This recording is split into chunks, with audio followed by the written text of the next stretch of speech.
Podcast Confecção que dá certo. Oferecimento Nacional Têxtil, criando a moda junto com você. Olá pessoal, estamos aqui mais uma semana, né, do nosso programa Confecção que dá certo. Hoje nós vamos conversar sobre um assunto muito importante, certo? Que eu acredito que é o trabalho coletivo. Hoje temos uma pessoa aqui que é especialista nisso, que ele faz um trabalho na Associação dos Empresários de Santa Cruz, que é o Haroldo Ferreira, também fundador da marca Darus, que trabalha no segmento moletom, não é isso? Isso. E trazemos eles hoje aqui para trazer algumas dicas desse trabalho dele que ele faz já na ASCAP, certo? Estamos também com o nosso parceiro de todas as semanas, que é o Érico Freire, que é o nosso gestor comercial da Nacional Têxtil, tá? Seja muito bem-vindo, meu amigo Haroldo. Então, primeiramente agradecer o convite, né? E dizer que estou aqui à disposição para a gente tentar esclarecer, trazer dicas, trazer ideias acerca do associativismo, acerca de inteligência emocional, acerca de dicas para que a gente consiga encontrar ferramentas no âmbito comportamental e obter sucesso na área empresarial. Ok. E o importante detalhar também para os ouvintes é que toda semana a gente procura trazer muitas coisas importantes, assuntos de interesse do segmento dos confeccionistas. E importante ressaltar que o Haroldo, além de empresário, ele é detentor da marca Darus, ele também tem formação em psicologia, marketing e administração e tem um conhecimento muito grande na parte de inteligência emocional para empresários. Então isso são informações importantes, coisas que vai trazer mais riqueza para o nosso podcast de hoje. Exatamente, acho que a gente nunca para, né, a questão do aprendizado, a questão do conhecimento, e eu acho que mais importante do que buscar o conhecimento, do que aprender, é praticar. E eu acho que a gente entendendo, aprendendo e praticando, a gente consegue mudar de nível, a gente consegue potencializar todos os nossos resultados, em qualquer área que seja. Eu vejo isso com muita propriedade, tanto na minha vida como na vida de pessoas próximas. E eu acho que a inteligência emocional, quando a gente consegue equilibrar as nossas emoções, a gente consegue conquistar inúmeros outros grandes resultados. Exato. Mas falando sobre esse trabalho seu na ASCAP de associativismo, sim. Eu queria que você falasse um pouco desse assunto aqui na região, qual a representatividade que tem o associativismo hoje na nossa região. Então, hoje eu estou como presidente da ASCAP. A ASCAP é uma associação que existe há 31 anos, ou seja, tem uma representatividade muito forte. Tem hoje em torno de 200 empresas associadas, empresas desde pequeno, médio e grande porte. Dentro da ASCAP, nós conseguimos disponibilizar vários tipos de serviços e de produtos, como cursos, palestras, workshops, elaborar e desenvolver missões empresariais. Nós temos hoje um serviço de corte, que é um corte computadorizado, ou seja, é a maior tecnologia no que se refere a risco e corte, e a ASCAP tem disponível não só para os associados, mas para qualquer empresa do segmento têxtil aqui do Polo de Confecções. Eu particularmente, eu acho que todas as maiores conquistas, os maiores resultados que as empresas conseguem, elas conseguem através de parcerias. Seja ela uma parceria com os colaboradores, seja uma parceria com os fornecedores, seja uma parceria com outros parceiros de segmento. E eu acho que a associação e o associativismo, ele vem reforçar muito isso. Acho que não existe um coletivo forte onde existem em um cenário com vários indivíduos fragilizados. Então eu acho que a partir do momento que a gente se une e consegue unir forças em prol de um único só objetivo, a gente consegue galgar grandes passos. Exatamente, esse é a finalidade desse trabalho, é a finalidade da ASCAP, né, desse trabalho coletivo, porque juntos somos mais fortes, isso aí é fato, né? Exatamente. Então você acha que hoje, diante de todo esse trabalho, diante desses 31 31 anos. 31 anos que passaram por vários gestores, né? Que você hoje é o presidente. Você acha que, como é que está na visão geral dos empresários da região? Eles têm essa mentalidade ou você ainda acha que ainda está precisando fortalecer mais? Então, regionalmente, a cultura pelo associativismo, ela ainda é muito fragilizada, sabe? Existe uma cultura individualista muito forte, muito acentuada em alguns empresários e de todos os segmentos, de todos os portes. Mas nós conseguimos ver na prática a quantidade de empresas que, a partir do momento que elas se unem, que elas se juntam, que elas trocam ideias, que elas constroem um network forte, fortalecido, a gente consegue mensurar e ver a quantidade de grandes novos resultados que elas conseguem obter.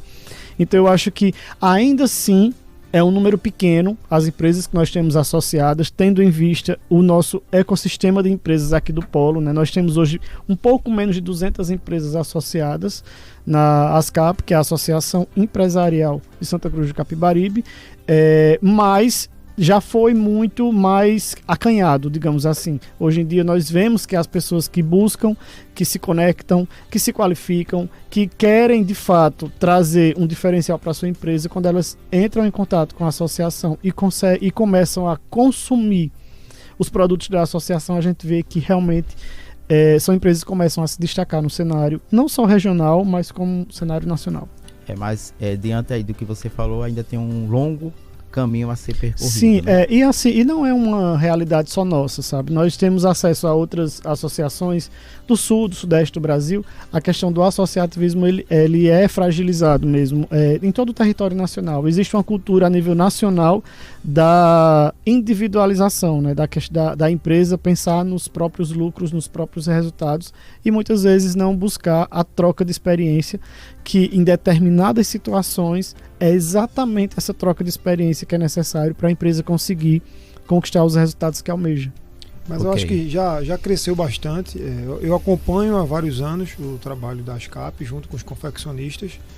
Eu acredito que está crescendo, a cada dia que passa está conseguindo trazer mais associados, está com muito trabalho bacana, treinamentos. A questão do corte a laser é um serviço muito diferenciado, onde influi diretamente na qualidade da confecção. Então eu acredito que isso curto prazo. No curto prazo a gente já vai estar com uma situação bem diferente. E como até o Haroldo falou, é uma situação de fato nacional. E acredito até a prosperidade ela atrapalha. Como a região é muito próspera, então para crescer não é necessário que a associação influencie, porque cada empresa, cada CNPJ, ele tem a sua dedicação e tem a sua contribuição na parte comercial e na parte de marketing da região.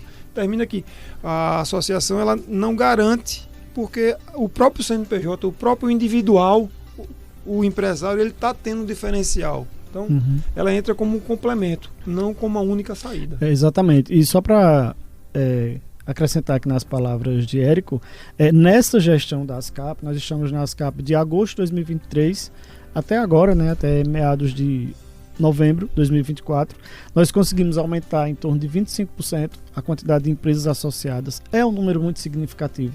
Nós conseguimos lançar o evento Moda Connection, que foi um evento empresarial business com palestrantes a nível nacional, e colocamos 550 pessoas dentro de um espaço para ouvirem tendência, ouvirem sobre mercado e estarem atualizados. Nós fizemos a missão empresarial FIT, nós levamos 33 empresas do polo de confecções para vender os seus produtos na maior feira de produtos infantil e infanto-juvenil da América Latina, que foi em São Paulo. Nós levamos 75 empresas para Febratex, que é a maior feira de componentes têxteis da América Latina, lá no sul do país, em Blumenau. Além de vários cursos, palestras, treinamentos, contemplamos aí por volta de 500 pessoas, 500 empresários, gestores e colaboradores nesse um ano. Então, assim, apesar de não existia um engajamento muito grande por parte dos empresários ao associativismo, a associação ela continua firme, ela continua forte, ela continua contribuindo com a principal mola propulsora que ela pode contribuir, que é a informação, que é trocar a informação. E muito assim bom. Como esse programa, o Confecção que Dá Certo, foi criado justamente com essa preocupação de ajudar os confeccionistas da região, tem esse trabalho da ASCAP, que é justamente isso, para ajudar o crescimento e fortalecer cada vez mais, através do trabalho coletivo, esse trabalho para fortalecer cada vez mais os confeccionistas da nossa região, que é do Polo de Confecção do Agreste. E falando sobre isso, sobre esse trabalho que vocês fazem maravilhoso, eu conheço o corte lá todo automatizado que vocês têm lá. Há muitas empresas, são poucas empresas na região que trabalham com essa máquina, né? Então vocês estão propondo a ter mais qualidade na produção e oferecendo um trabalho que em conjunto fica mais fácil. Ela é uma máquina que acho que menos de 5 empresas em todo o polo de confecções tem essa máquina. Ela é uma máquina que, para a empresa ter um produto, um serviço igual ao que ela produz, a empresa teria que investir aí numa média de entre 1,5 milhão a 2 milhões. E essa máquina está disponível para todas as empresas do setor têxtil. Infantil, moda praia, lingerie, surfwear, enfim, todos os segmentos. E as pessoas pagam o preço da peça cortada. É o mesmo preço que você pagaria para um corte do modelo tradicional. E com a garantia de um trabalho mais eficiente. Exatamente. Que vai contribuir para a qualidade, para a maior qualidade do produto. Exatamente. Certo? Voltando para isso, para essa parte do trabalho coletivo, a gente tem um problema muito forte aqui na região, que é a mão de obra. São as pessoas. Então, essa sua formação em psicologia, que faz a análise do perfil comportamental, eu queria que você falasse um pouco sobre isso aqui, para trazer um pouco disso para os empresários, porque é o maior problema que tanto o pequeno, médio e o grande tem, que é a mão de obra, é o treinamento, é cuidar das pessoas, que isso é o mais importante. Exatamente. Eu acho assim, sabe, se a gente fosse falar aqui sobre como contratar, como gerir, como administrar, a gente ia falar aqui no podcast durante 5 horas. Mas eu vou tentar dar uma resumida e tentar dar algumas pinceladas de dicas de como o empresário pode reter talentos e de como ele pode selecionar as melhores pessoas para os melhores cargos. Eu acho assim, sabe, que na verdade eu não acho. Cientificamente, a gente consegue identificar que existem 4 perfis comportamentais das pessoas, e esses 4 perfis eles conseguem ser flexibilizados e encaixados em todas as áreas de uma empresa, por exemplo. Nós temos as pessoas que são mais dominantes, nós temos as pessoas que são mais influentes, nós temos aquelas que são mais estáveis e aquelas que são mais conformes, que são mais organizadas. Então, a gente sabendo disso, a gente tendo essa leitura prévia na hora da contratação, obviamente a gente vai ser mais assertivo na hora de encaixar uma pessoa para a liderança, na hora de encaixar uma pessoa para o comercial, de encaixar uma pessoa para o estoque, para planilhas, para escritório, enfim. Lógico que a gente consegue sim mapear e entender a questão comportamental da pessoa, o perfil comportamental de cada colaborador, e encaixar ele no lugar certo, na função certa, e consequentemente ele vai gerar os resultados certos e ele vai ter uma vida, não necessariamente uma vida, ele vai ter uma qualidade de vida muito mais prazerosa dentro do ambiente de trabalho. Isso, consequentemente, gerando menos danos para a saúde dele e menos conflitos para a empresa. Nós percebemos hoje que a maioria das empresas contratam pelo currículo, pela a qualificação que tem ali no currículo, e a maioria das empresas acabam demitindo por questões comportamentais. Então, a gente conseguindo ter acesso a essas informações de análise comportamental de cada colaborador, a gente consegue sim evitar vários danos e várias demissões também, sem necessidade no decorrer do curso da empresa. E lembrando, né, que não tem perfil ruim nem perfil bom. Exatamente. Tem um perfil mais adequado para cada função. Exatamente. E cada atividade. Então, assim, eu já participei de algumas palestras e até seleções onde tem até esse julgamento. Então aí não existe julgamento, comportamento, ele é mais adequado para a função. Então a gente descreve a função que a gente está buscando e a gente vai coletar no mercado qual é o perfil que mais se adequa àquela atividade ou função. Exatamente. Bem, Haroldo, baseado no tudo que a gente conversou, eu queria abordar agora um pouco com relação, eu sei que entendo que é necessário para todo empresário que deseja o sucesso, a resistência à frustração. Então é normal, os altos e baixos, ele meio que é necessário que ele tenha esse ponto forte, que é a resistência à frustração, mas isso bate em relação à expectativa que ele tem. Então, baseado na expectativa que ele aguarda do mercado, aguarda do seu cliente, do seu funcionário, a frustração que ele pode ter ou não ter, baseado no sucesso da empresa ou o insucesso da empresa.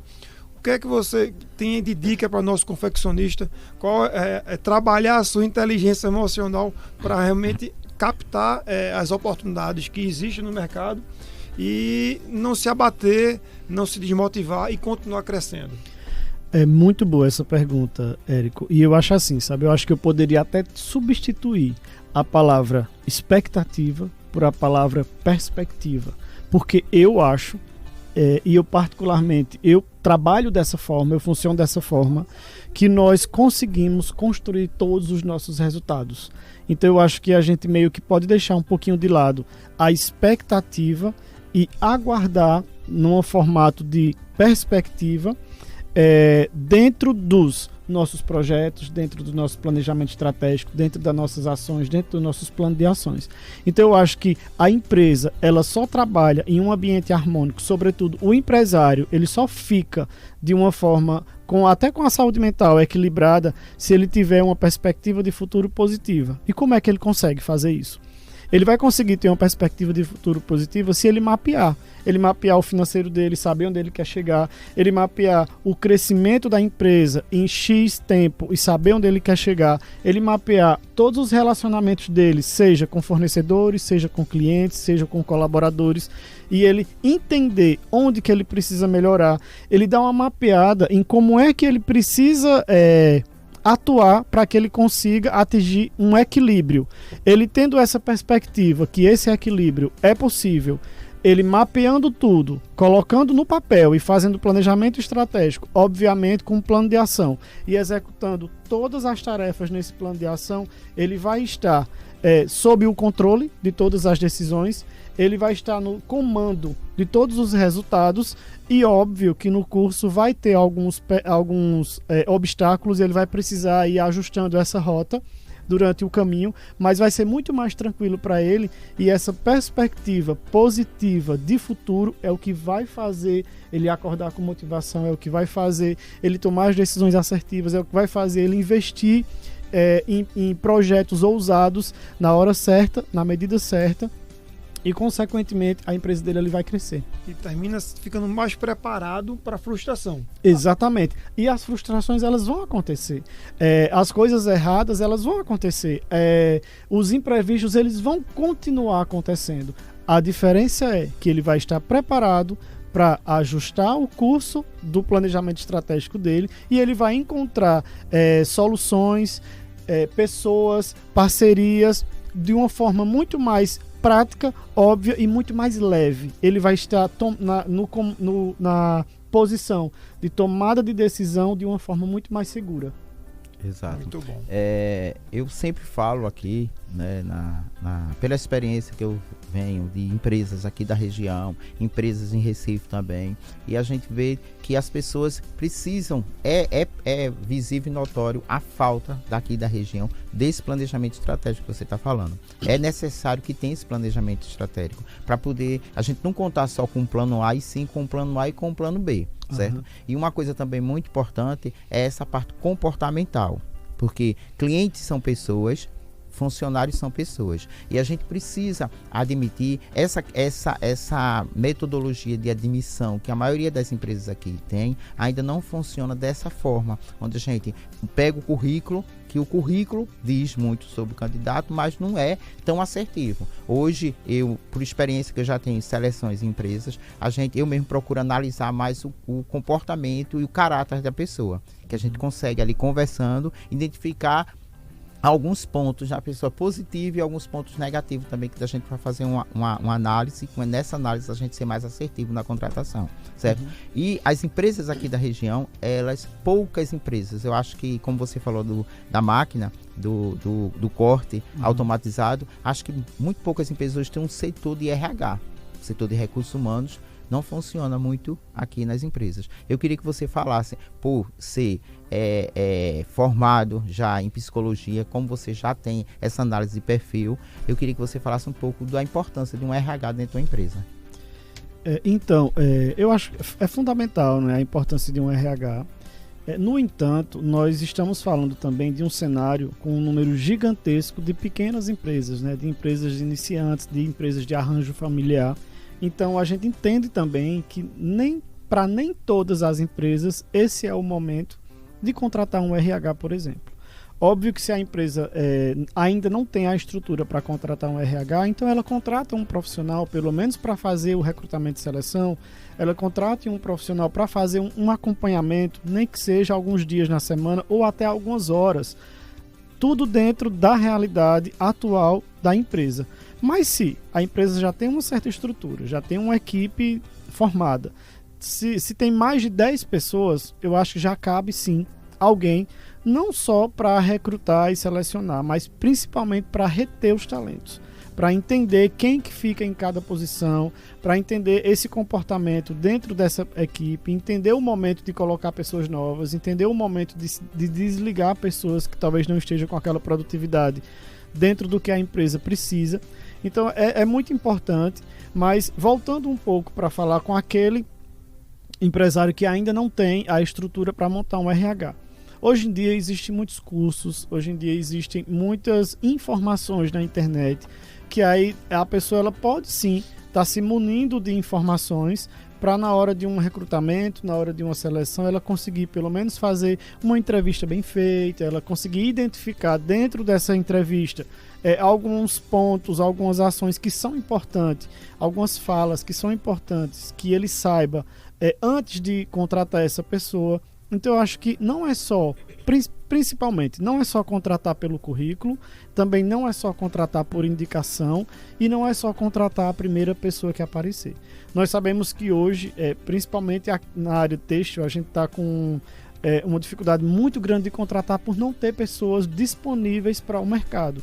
E aí é mais delicado ainda, sabe? Só que não é fácil, mas é totalmente possível. Você encontrar as pessoas certas, no momento certo, para encaixar na sua empresa, no setor certo.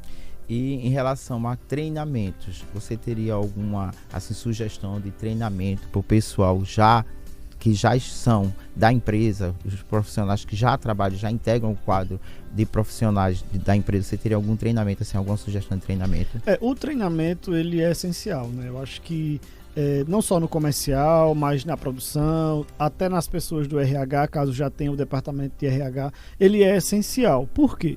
Porque imagina, a empresa está com um quadro de colaboradores há 2 anos, há 3 anos, há 4 anos ou até mais tempo, a mesma equipe com um turnover pequeno, então são poucas, a rotatividade baixa, e aí a mesma rotina, os mesmos processos, as mesmas complicações e as mesmas facilidades durante um período de tempo muito grande. Então é necessário que tenha alguns elementos de fora, algumas ferramentas que são inseridas através de um consultor, de um mentor, de um profissional na área. Então, se o gestor ele não consegue entender esse movimento, se o gestor não consegue oferecer de alguma forma momentos de reflexão, momentos de aprendizado, então é interessante que contrate. Hoje, na própria ASCAP, nós temos várias mentorias gratuitas. O próprio Sebrae ele tem várias consultorias, mentorias e acompanhamentos gratuitos. Existem escolas de treinamentos que também oferecem treinamentos em várias áreas com preços simbólicos. Então, é só meio que entender a necessidade, buscar qual o caminho dentro da sua realidade, mas é necessário que tenha. Um ponto importante, mudando um pouco de assunto, falando um pouco da Darus, que é a marca onde o Haroldo é detentor dela. Ela tem uma particularidade que me chamou a atenção. O forte da Darus hoje é o moletom. E o moletom todo mundo sabe que é um produto sazonal. Exatamente. E a Darus praticamente ela fabrica moletom o ano inteiro, diferente de várias marcas da região que ela coloca o moletom em alguns meses do ano E o restante do ano ela oscila com bermuda, t-shirt e até outros produtos. Então, qual é o segredo que você pode compartilhar para nós confeccionistas para, de fato, trabalhar com um produto tão específico o ano inteiro? Então, Érico, muito boa essa pergunta. Atualmente, há 9 anos, nós produzimos apenas moletom. Quando eu falo moletom, é a base do tecido moletom.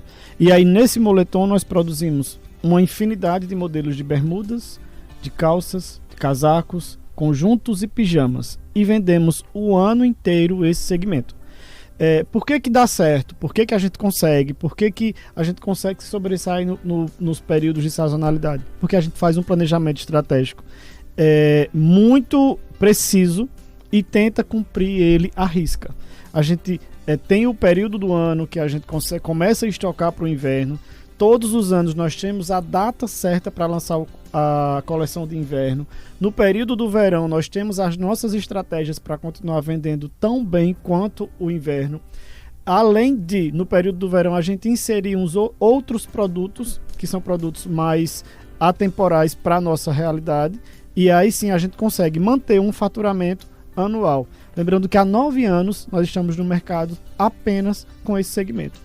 No início não foi tão fácil, no início, nos meses de sazonalidade, nós ficávamos meio perdidos, sem saber por onde encontrar as alternativas, mas entendendo o mercado, entendendo os nossos clientes, entendendo a necessidade do consumo, lá na ponta do consumidor final, a gente começou a entender que só era por lá outras estratégias e um ano após o outro ir reprisando aquilo que foi dando certo. Óbvio que hoje a forma de venda muda muito. Hoje nós temos 5 canais de vendas, nós não vendemos apenas em um canal exclusivo. É muito diferente de 3 anos atrás, por exemplo, que nós tínhamos apenas 2 canais de venda. Então a gente vai sim inserindo ferramentas, inserindo estratégias e seguindo o nosso planejamento estratégico. Certo. Voltando um pouco para um assunto que essa parte que você detém também, que é a parte que você é graduado em administração, como empreendedor e como gestor de empresa. O que é que você tem a me dizer a questão da inteligência artificial, da tecnologia hoje? O que é que como a ASCAP está vendo isso no nosso cenário empresarial e como você hoje trabalha isso dentro da sua empresa? Eu acho que é fundamental, sabe? Eu acho que a internet veio para ficar, a tecnologia veio para ficar, a inteligência artificial veio para ficar. Ela vai ser, sim, a cada vez mais aprimorada, sabe? Eu acho que cada empresa tenta encontrar onde já pode aplicar, seja no chatbot ali respondendo os seus clientes, seja na construção de texto, seja na publicação de algumas artes com a copy bem feitazinha. Eu acho que tem sim como a gente entender e captar o que faz sentido para a nossa realidade e utilizar. Na própria ASCAP nós já tivemos acho que 3 ou 4 palestras falando sobre isso, com pessoas que já utilizam, pessoas do meio de comunicação, pessoas da área de confecção também e pessoas da área do marketing, que já utilizam, colocaram exemplos, mostraram ferramentas, mostraram aplicativos que os empresários podem ir adaptando e utilizando na realidade. Eu acho que ignorar a tecnologia, ignorar a inteligência artificial não é uma decisão sábia. Eu acho que a gente tem que entender e se encaixar e ver o que é que dá pra gente ir utilizando e já começar a utilizar. Exato, e as empresas aqui na região, a gente sempre, como a gente fala muito de processo nesse programa, a gente sempre vê a necessidade e ainda tem uma resistência de um sistema de ERP dentro da empresa. As empresas ainda resistem muito. Eu sigo isso por experiência própria, que tem algumas empresas na região que nem tem um sistema, um ERP dentro da sua empresa. Entendeu? Então, você vê aí, a indústria 4.0 fala muito nisso, fala muito na parte de sistema, na parte de inteligência artificial, e as pessoas entendem muito pouco aqui na região. Ainda é um assunto que precisa ser muito falado, ser muito estudado, ser muito pesquisado, porque já tem aí a indústria 5.0, que já é falando sobre a inteligência artificial e a humanização dentro da inteligência artificial, que muitas pessoas têm um conceito de que a inteligência artificial vai tirar o ser humano da produção. Né? Não existe isso. Então já tem a indústria 5.0 que já tem uma resposta disso tudo, entendendo? Então aqui, eu acho, essa região precisa muito de um entendimento mais profundo sobre isso, para que possa associar a inteligência artificial com as pessoas, tá entendendo? Com o profissional. Sim. E um exemplo muito claro disso, hoje nós vemos empresas novas, relativamente novas, sei lá, empresas de 3 anos, de 4 anos, de 2 anos, que já têm uma representatividade no cenário gigantesca. Em contrapartida, nós também identificamos algumas empresas com 20 anos, com 25 anos, com 15 anos, que tiveram uma representatividade muito grande, tiveram uma visibilidade enorme, mas que hoje são empresas que praticamente só sobrevivem. Então eu acho que vai muito da percepção do gestor, vai muito do entendimento que é de fato importante se qualificar, é de fato importante inserir novos processos, novos mecanismos, não só para se manter, mas para que consiga crescer e crescer de uma forma sustentável dentro do cenário que está inserido. Exato. Infelizmente, né, nosso tempo está chegando ao final, tá? Foi muito proveitoso nosso podcast aqui, essa conversa que nós tivemos hoje. Muitos ensinamentos para hoje. Eu tenho certeza que esse conteúdo daqui desse programa, de quanto os outros que aconteceram aqui, vai somar muito nas empresas aqui da região. É muito bom a gente ter pessoas, a gente sempre traz pessoas aqui que estão na confecção e que deu certo e continua dando certo. Então, trazer essa experiência para os pequenos, para quem está começando agora, certo? É louvável. Isso foi uma ação que nós montamos junto com a Nacional Têxtil, que a Nacional Têxtil é uma empresa aqui da região, é uma indústria têxtil que se preocupa muito com o confeccionista, em ajudar, em trazer dicas, expertise, como hoje o Haroldo aqui trouxe para a gente. Então, Haroldo, muito obrigado pela sua vinda aqui, por você ter disponibilizado esse seu tempo, deixado sua empresa para vir aqui participar aqui e trazer mais esse conteúdo tão precioso para os ouvintes da Rádio CBN. Bom, eu que agradeço o convite, dizer que, admiro muito a empresa nacional, acho que é uma empresa fantástica, que pensa no futuro, que pensa no coletivo, que pensa no empreendedor, que pensa nos seus clientes e que faz, não só pensa, mas pensa e que gera parceria e que gera resultado. Eu acho que todos os nossos movimentos, eles são pautados na busca por melhores resultados. Só que a gente só consegue ter melhores resultados se a gente ter consciência de tomar as melhores decisões. E para que a gente consiga tomar as melhores decisões, a gente precisa estar com nossas emoções equilibradas. Porque todas as decisões, elas são tomadas 90% por emoção e 10% pela razão. Então eu acho que é um ecossistema. E aí a gente precisa sim dar uma trabalhada em tudo isso. E acho que esse podcast pode ajudar algumas pessoas a plantar uma semente, a acender uma luz e colocar o pé no chão, dar uma refletida e traçar novos caminhos. Com certeza. E mostrando que nada é por acaso. Nenhuma empresa dá certo por acaso. Nenhum confeccionista ou confecção vai ter continuidade por acaso. Então, a edição de hoje do nosso podcast mostrou que planejamento é tudo. Então, não adianta só me preocupar em comprar malha, em fazer a confecção e fazer a venda. Não, a gente tem que dar um passo atrás e olhar para a nossa confecção, olhar para as pessoas, fazer o planejamento futuro para que tenha continuidade. Reter os nossos talentos e sempre estar de olho no mercado e capturar novos talentos. Então, eu acho que o planejamento para a execução disso é muito importante para a continuidade de qualquer confecção. Ok, então vamos para o próximo semana que vem, se Deus quiser, que vamos para o 9º episódio do nosso programa Confecção que Dá Certo. Podcast Confecção que Dá Certo. Oferecimento Nacional Têxtil, criando